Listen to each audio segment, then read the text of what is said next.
I think the thing that was most important to Dr. Blumenfeld, to Sam, who died last year, was the issue of phonics.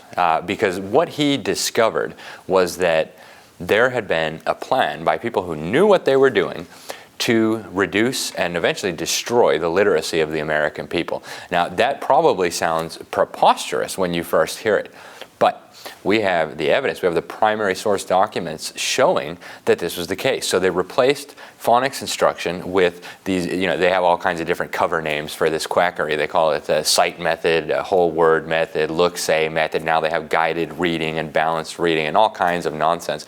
But essentially what they're doing is they are deliberately creating illiteracy in this country. And so that was Sam's real passion, was, people need to know how to read. If they can read, they can educate themselves. So, if the government schools aren't doing a good job, that's okay. They can still get their books. They can still read the Word of God. They can still read their Constitution, the history, the science. They can read anything. And so that, for Sam, was crucial.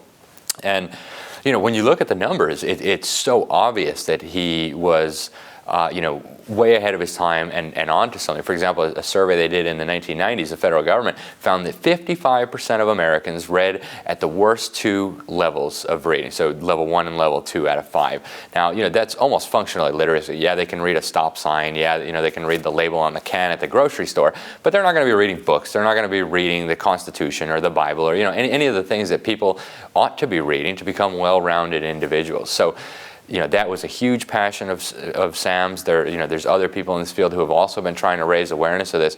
And, I was just so happy to have the opportunity to work with Sam on this issue, because if we don't pass on reading to the next generation, we are closing off all avenues for them to succeed. And so, we need to get on this. We need to restore phonics in the schools, and we need to expose this quackery that's happening under the guise of teaching reading.